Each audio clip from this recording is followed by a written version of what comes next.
Hello বন্ধুরা, আবার কাজকর্ম শেষ করে তোমাদেরকে নিয়ে চলে এসেছি আমার ছাদ বাগানে।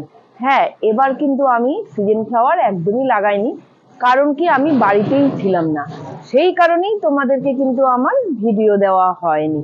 তোমরা অনেকেই আমাকে বলেছো, দিদি এত দেরি করছো ভিডিও দিতে, কতদিন হলো তুমি ভিডিও দাও না।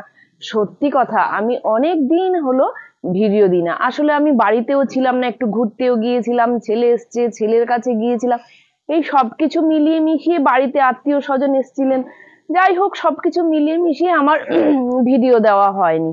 আর জানোই তো আমাদের জলপাইগুড়িতে ভীষণ ঠান্ডা পড়েছে, এই আজ দেবো কাল দেবো করে করে না, আর সেইভাবে আমি ভিডিও করেও উঠতে পারছিলাম না, আর দেওয়াও হচ্ছিল না, যার জন্যই একটু লেট হয়ে গেল। তোমরা আমাকে ক্ষমা করে দিও। আর আজকে আবার নতুন করে স্টার্ট করছি, আবার এখন থেকে দেখবে আর কোনো সময় ওই রকম দেরি হবে না, একটা করে ভিডিও তোমাদের অবশ্যই আমি দেব। দেখো আজকে আমার, দেখো এই যে শশা গাছ, দাঁড়াও তোমাদেরকে একটু ভালো করে দেখাই।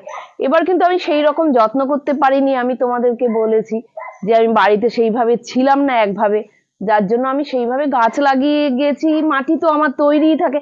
হ্যাঁ, আজকে একটা ভালো পয়েন্ট, আজকে আমি কিভাবে মাটিটা আমি তৈরি করে রাখি এবং যেটা পট করেই আমি কোনো একটা গাছ আনলে সেটা আমি বসিয়ে দিতে পারি, যার জন্য আমার মাটি তৈরি করতে হয় না, আমার মাটিটা আগের থেকেই তৈরি করা থাকে। সেই সম্পর্কেই তোমাদেরকে আজকে বলবো আমি এই যে মাটিগুলো তৈরি করে রাখি সেটা বলবো। তার আগে তোমাদেরকে আমার বাগানটা এখনের যেই অবস্থা, সেই বাগানটা একটু দেখিয়ে নিই তোমাদেরকে, চলো। আমি বাইরে ঘুরতে যাওয়ার আগে দেখো অনেক গাছেরই বীজ লাগিয়ে গিয়েছিলাম। দেখো নোটে শাক, শিম, এই যে বরবটি, শশা, সব কিছুই, করলা, এখানে টমেটোও আছে, সব কিছুই লাগিয়েছি, বেশ ভালো হয়েছেও। দেখো এই দিকটায় শিম কেমন সুন্দর ধরেছে দেখো। সবচেয়ে ভালো কথা, আমি বাড়িতে আসবার পর শিম কিন্তু বাজার থেকে একদমই কিনিনি। দেখো আবার গন্ধরাজ লেবুও ধরেছে কতগুলো। শশা অনেকগুলোই আমি খেয়েছি, এই শশাটা একটু বাড়তি হয়ে গেছে, থাক এটা বীজের জন্যে। এই দেখো এইদিকে আমার এলাচ গাছগুলো অনেক কয়েক বছর হলো, তবে এখনো এলাচ ধরেনি। এই যে মূলোগুলো ভালোই মূলো হয়েছে, একটা দুটো আবার ভেন্ডিও হয়েছে। দেখো এই যে আমার বেগুন গাছ, লঙ্কা গাছ, এই বেগুন গাছের বড় পাতাগুলো, নিচের দিকের বড় পাতাগুলো তোমরা ফেলে দেবে, তাহলে কি হবে, খাবার একটু বেশি ফুল ফলে পাবে, তাহলে ফলগুলো বড় হবে। অনেকগুলোই বেগুন গাছ হয়েছে, গাছগুলোও ভালো হয়েছে। দাঁড়াও আমি কয়েকটা শিম তুলে নিই। শিমগুলো কিন্তু যেমন সুন্দর দেখতে তেমন সাইজেও বড়, আবার খেতেও কিন্তু খুব ভালো। এই শিমগুলো আমি তুলে বেশ পাশের বাড়িতেও দিয়েছি, অনেকই ধরেছে। দেখতে ছোট গাছটা, কিন্তু ফলন দিয়েছে কিন্তু প্রচুর। হলো আমার শিম পাড়া। চলো দেখো কুমড়ো গাছ, লাউ গাছ, সব গাছই এখানে আছে। আর এই পোর্শনটায় এই দেখো ভেন্ডি গাছও, এই পোর্শনটায় আছে আমার লঙ্কা গাছ, এই দেখো বেগুন গাছ, আর এইখানে আমি এই বাস্কেটটাতে আমি কলমি শাক লাগিয়েছি। একটা বাজার থেকে কলমি শাক কিনে নিয়ে এসেছিলাম, সেটাই লাগিয়ে দিয়েছি, বেশ ভালোই হয়েছে। আমি কিন্তু মিক্সড শাক আমি এই ছাদ থেকে তুলেই কিন্তু আমি মিক্সড শাক আমি নিয়ে যাই এবং রান্নাও করি। দেখো এই দিকটাতে আমার হলুদ গাছ লাগানো, পুরো পোর্শনটাতে হলুদ গাছ লাগানো। এই হলুদগুলো শুকিয়ে গেছে, এখন এগুলো তুলবো, তুলে শুকিয়ে একটু সিদ্ধ করে তারপরে কিন্তু এটাই আমি রান্না করি, এই হলুদটাই কিন্তু আমি খাই। দেখো আমার নিচেও আছে, এখানে যেমন আছে আবার নিচেও আমি হলুদ লাগিয়েছি, বেশ অনেকই হলুদ হয়েছে।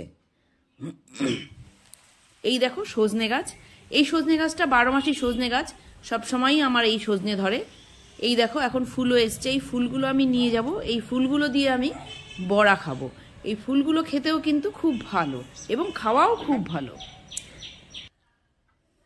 এই পোর্শনটা একদিন ভালো করে দেখাবো, আজকে একটু শুধু অর্কিডটাই দেখাই। অর্কিডের ফুল হয়েছে, দেখো এটা 2-3 মাস হয়ে গেল এই ফুলটা ফুটেছে।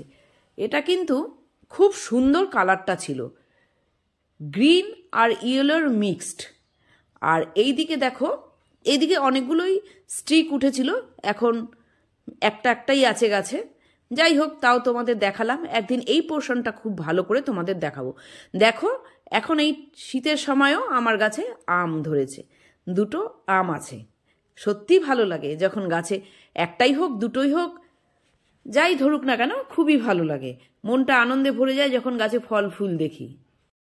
এবার আসল পয়েন্টে আসি, আমি মাটি কি করে তৈরি করে রাখি সারা বছরের জন্য। দেখো আমি খুব সহজভাবে বলছি তোমাদেরকে, এবং আমি খুব সাধারণভাবেই আমি এইরকমভাবে মাটি তৈরি করি, যার ফলে কোনো একটা গাছ এনে 1-2টা খাবার অ্যাড করেই কিন্তু আমি গাছটা বসিয়ে দিতে পারি। তোমরা চাইলেও কিন্তু আমার মতোই এইভাবেই মাটি তৈরি করে রাখতে পারো। আমি প্রথমে মাটিটাকে কিনে রোদে খুব ভালো করে শুকিয়ে নিই, তারপরে বড় বড় মাটির ডেলাগুলোকে গুঁড়ো করে তারপর সেটাকে খুব ভালো করে চেলে নিই। মাটি চালার পর তারপরে কিন্তু আমি পরিমাণ মতো বালি মিশাই আর কোকোপিট মিশাই। কোকোপিট অনেক হালকা, তাই অনেক লোড নিতে পারে ছাদে।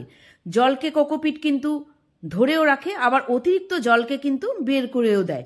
আর কোকোপিটের আরেকটা কাজ হলো টবের মাটিকে নরম রাখা। এর সাথে মিশাই শিংকুচি। শিংকুচি জৈব উপাদান, এর মধ্যে আছে প্রচুর পরিমাণে নাইট্রোজেন, ফসফরাস। এটা গাছের পক্ষে প্রচুর ভালো। দেখো আমি কিন্তু ডিমের খোসা ভাঙা গুঁড়ো করে আমি সেটা কিন্তু মিশাই। ডিমের খোসাটা সবার বাড়িতেই থাকে, আর ডিমের খোসার মধ্যে আছে প্রচুর পরিমাণে ক্যালসিয়াম, তাছাড়াও আছে আয়রন, কপার, জিঙ্ক, ম্যাগনেসিয়াম। এইসব সকল মূল্যবান উপাদানগুলো কিন্তু গাছ এর থেকে পায়।